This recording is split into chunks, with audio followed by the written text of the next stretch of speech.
Hey folks, Bob Evans here again with a May 2012 economic update. Let me start with an example of why we are in so much trouble right now. This information comes from the Government Accountability Office or the Congressional Budget Office. I am using the President's own Office of Management and Budget proposal for the 2013 budget. By the way, this is not an indictment of our president. Whoever wins the next election will have to propose similar budgets because it is mathematically impossible to balance the budget. Here is the math. The annual proposed spending is $3.8 trillion. The combined revenue from federal, corporate, payroll and excise tax is $2.5 trillion. That leaves a shortfall of $1.3 trillion. Our budget is divided into non-discretionary and discretionary spending. Non-discretionary spending includes Social Security, Medicare and Medicaid, federal pensions, healthcare, and interest on our debt. Discretionary spending is defense, the departments of education, energy, health and human services, Congress, etc. Ellipsis discretionary spending totals $1.3 trillion. So we would have to cut all of that spending to meet our non-discretionary spending, and here is some more math. Each day for the next 19 years, 10,000 baby boomers will go on Social Security and Medicare. The Affordable Care Act almost doubles the size of Medicaid, and our debt will rise from its current $16 trillion to $26 trillion by 2020. Now, here is the key question: will government be able to keep the promises it has made to the American people?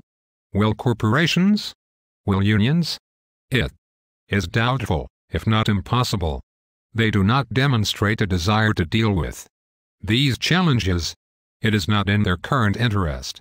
Instead, they continue to show and even say that their intention is to kick the can down the road. There will be real problems, and no amount of politicking or Pollyanna thinking will help people who do not prepare for what is coming.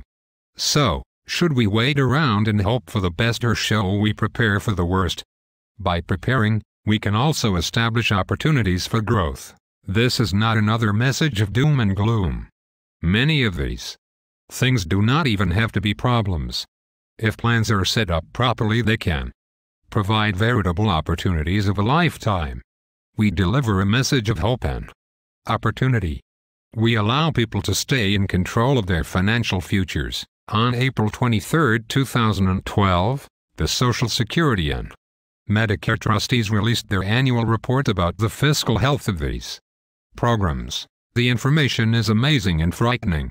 Here are some highlights. 1. Social Security and Medicare alone account for 36% of federal expenditures in fiscal year 2011. 2. The trustees project that Social Security will go bankrupt in 2033 and Medicare will go bankrupt in 2024. For Social Security, that is 3 years sooner than stipulated in last year's report. For Medicare it is the same. 3. This report projects that Social Security will go bankrupt a decade sooner than previously indicated in the past 5 reports. What if our economy experiences another downturn? 4. Medicare stayed the same as last year. However, many, including the Medicare actuary, question the validity of the numbers used to make that assertion. 5. In order to stay solvent, Congress must allow a 31% reduction of payments to physicians.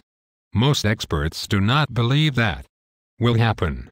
Another factor would require that the Affordable Health Care Act was considered constitutional in its entirety. Medicare is also going bankrupt.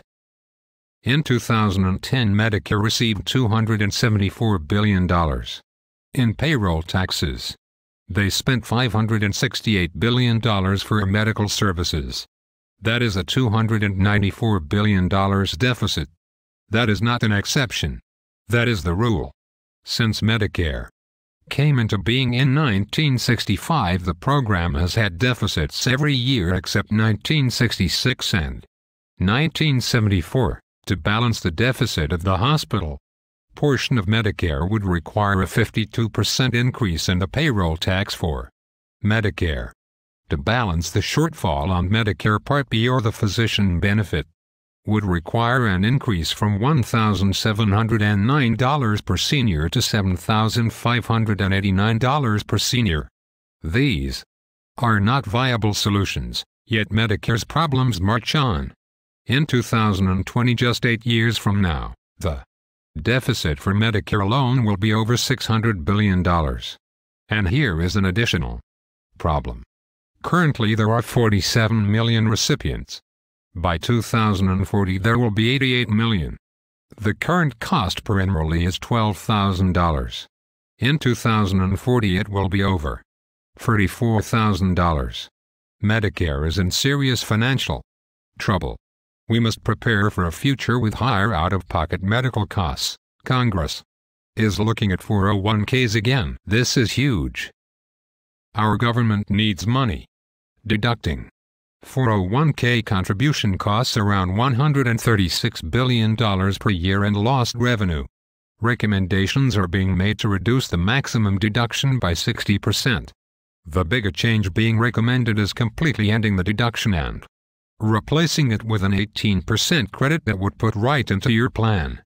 This would raise over $400 billion in taxes for our government.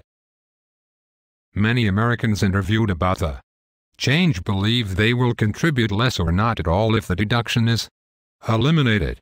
More unintended consequences. This will mean more people without enough money to retire on. Wow. Again folks, this is a huge ordeal. Lottery retirement. I am not going to say a lot here. I just want you to have this tidbit. The premise will blow you away. The poorest households spend 9% of their income on lottery tickets. Can you believe it? The other startling information is this: the average U.S. family spends 10.8% of their income on insurance and pensions, including mandatory programs like Social Security. After they pay Social Security, I wonder what the percentage is.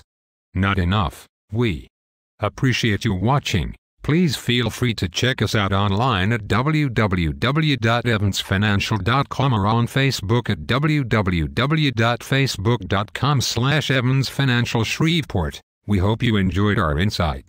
Evans Financial Group is located in Shreveport, Louisiana. We can be reached by email at info@evansfinancial.com or by phone at 318-629-4852. Just press option 0. I'm Bud Evans with Evans Financial Group. Thanks again for watching.